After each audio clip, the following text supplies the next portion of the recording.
You're listening to Good Fit, Poor Fit. Our podcast is part of the UD Project, a small business rooted in occupational therapy that looks at how the design of a home environment impacts how well people of different ages and abilities perform everyday activities.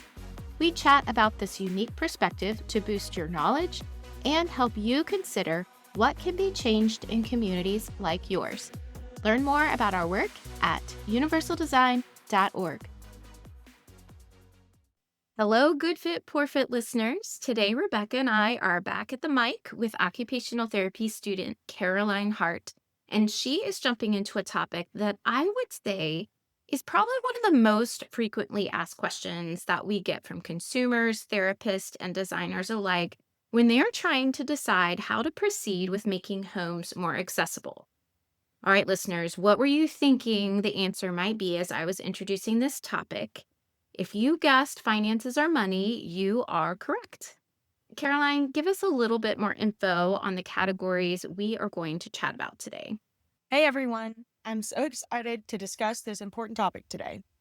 What's the most cost-effective way to age in place, and how can we make homes more functional for everyone? Whether you're planning for the future, recovering from an injury, or raising a child with disabilities, this episode is for you. Is it worth building universal design into your home from the start? What happens if you wait or have to remodel later?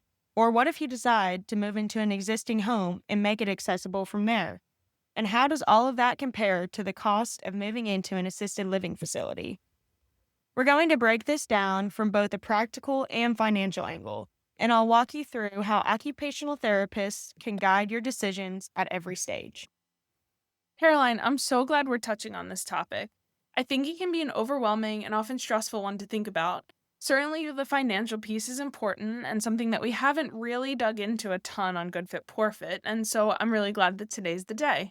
But I also want to make sure we acknowledge that there's quite a mental strain in making such a decision that goes beyond the money, including care, the design of the home or facility, as well as many other community factors like socialization or transportation. And I also want to acknowledge that it's so hard to put our current selves in our future selves' brains. We don't necessarily know what we'll want or need in the future in terms of a home. And that's tough, but also steers us towards universal design because, and I sound like a broken record, universal design encompasses flexibility and ease of use and perception, which are things that can be helpful for a lot of people at a lot of different stages of their lives. So, Caroline, let's dive into the universal design of it. What about people who are thinking they may want to go straight in and build with universal design in mind from the start? So, what if you implement universal design features from the start, either when building or doing major home renovations? Universal design means creating a space that works for all people, regardless of age or ability.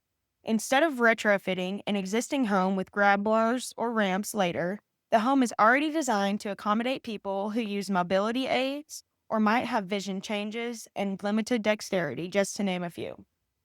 Now here's the cost breakdown. A 2024 study by Lillegems and Van Ree found that universal design adds only 1 to 5% of the overall cost of new construction in most residential projects. That means if you're building a $300,000 home, you might spend an extra $3,000 to $15,000 to make it age-ready from day one.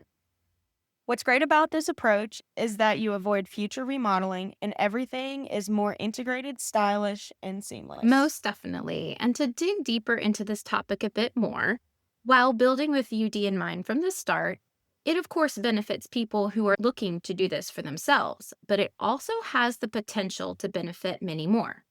All right, listen up, builders, architects, and designers.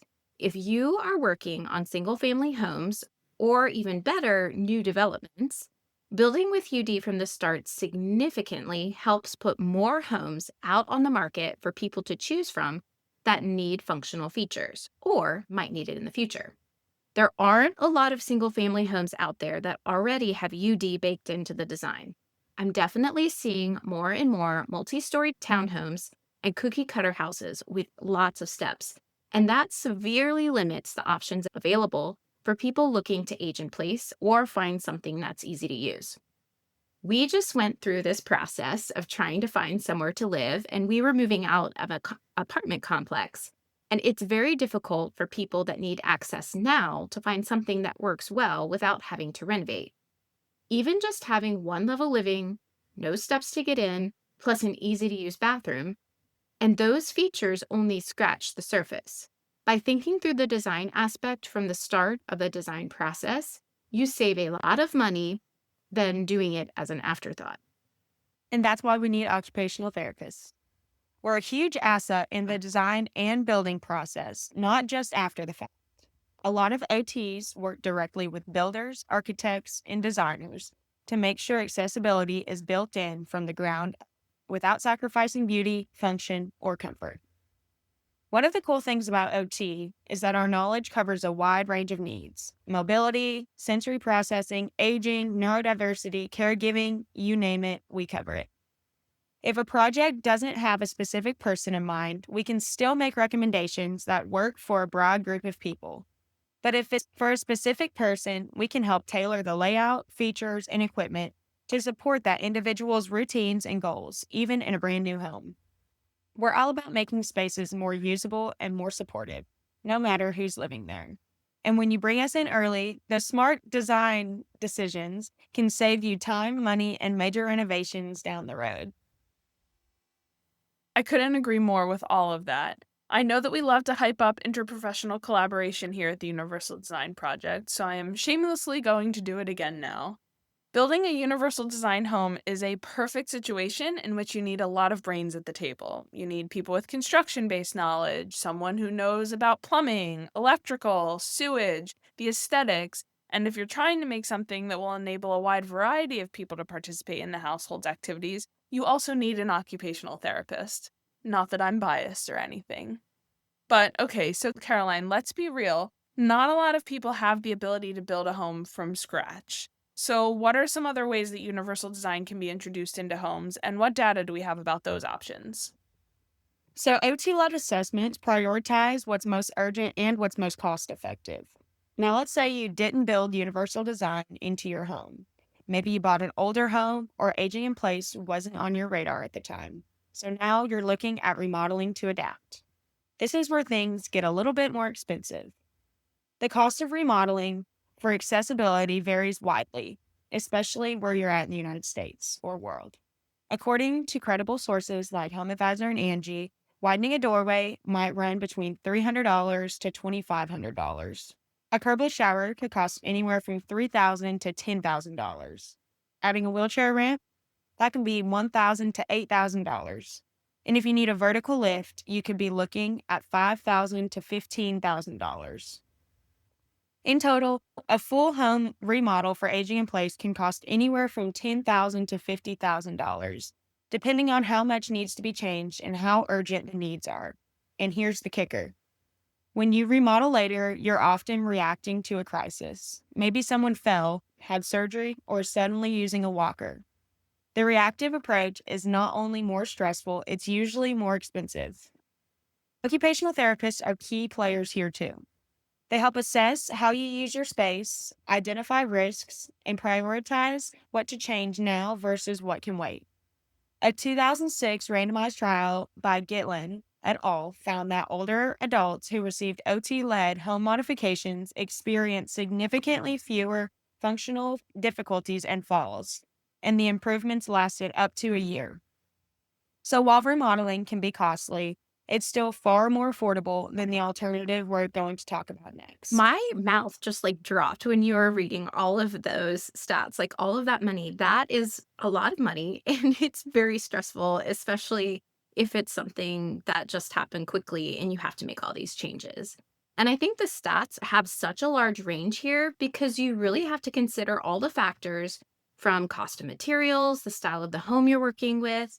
Is this home older or newer? What's the current design? Is there a lot to change? I think that's why they're difficult to pinpoint an exact range.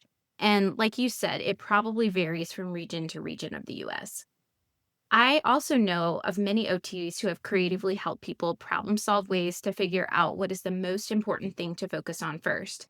And that's a really fantastic way to save all people in the project some money. Now, Caroline, I know that many modifications help people stay at home longer than having no modifications at all.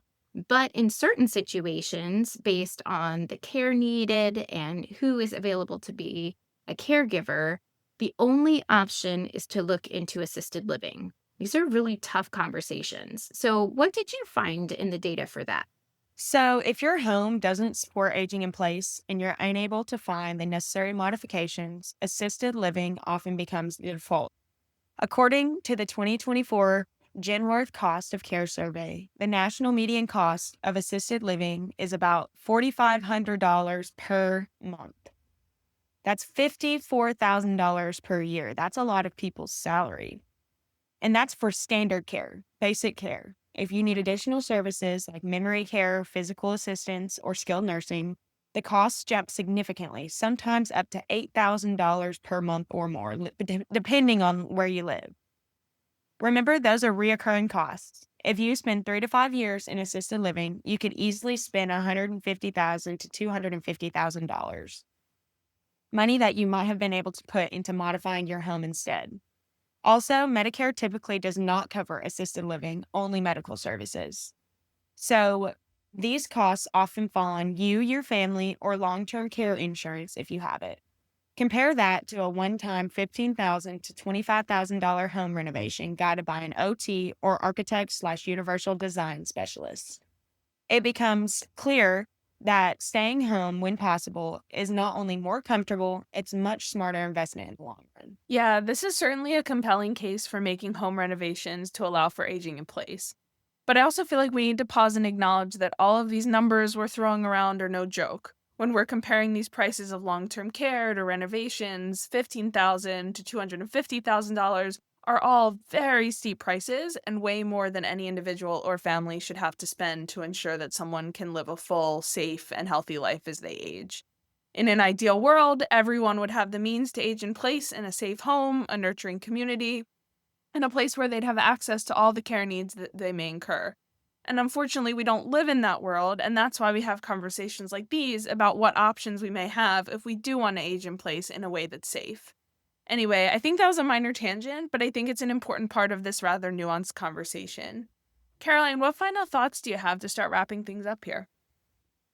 Whether you're building from scratch, remodeling later, or somewhere in between, an OT can help you get the most value out of your home modifications. Here's how. They conduct home safety assessments to identify hidden risks. They create phased, upgraded plans, prioritizing fall prevention and mobility. They help you apply for funding like VA housing grants, Medicaid waivers, or capable programs. And they make sure modifications match your daily routines, not just generic checklists. Research backs this up. The ABLE program, which combines home modifications with OT and nursing support, has been shown to be cost effective, improving outcomes while reducing healthcare costs by thousands. So, wherever you are in your journey, planning ahead or making changes right now, don't underestimate how much support and savings a good OT can bring to the table. Here, here. I love all the programs that have come about for OTs to be more involved in this process. And we have a lot of links in the show notes for you to look at too if you're interested in learning more. But I also want to mention here that there's also some funding from HUD that pays occupational therapists to work on some of these projects up to a certain amount. So that's definitely something to check out too. Businesses and communities are really going to need to start figuring out creative ways to help people in their homes because our population isn't getting any younger and our housing options aren't keeping up. My husband Scott made a good point the other day. It's not that people with disabilities are out there just homeless, they don't have anywhere to live because they aren't living in accessible homes. They are living in inaccessible homes with designs that compromise their independence. And in turn, their caregivers are maxing out and they're finding it too difficult to financially and mentally figure out which direction to go next. So, the easiest thing is to stay put and try to figure out what small changes can be made. And that's exhausting. All right, Caroline, I'll step off my soapbox here and I'll have you close us out. But what is the bottom line of what we discussed today? Well, today we looked at 3 options: implementing universal design from the start, which comes with a small upfront cost, maybe 1 to 5% of your home's price, but offers lifelong savings. remodeling later, which is more expensive, especially if it's reactive, which can be very stressful, but still far cheaper than institutional care. And assisted living, which costs around $54,000 a year, isn't typically covered by Medicare and is far less flexible. The bottom line, investing in your home and working with an occupational therapist to do so is almost always the most cost-effective way to age in place. Thanks so much for listening to our episode on funding and universal design. If you found this episode helpful, share it with someone you love or someone who's planning ahead. Yes, thank you, Caroline, and thank you, listeners. We will be back talking more universal design soon. Thanks for listening to Good Fit Poor Fit. If you want to learn more, first, find more episodes with transcripts and show notes at goodfitpoorfit.com. Don't forget to subscribe. Second, check out our courses at go.universaldesign.org.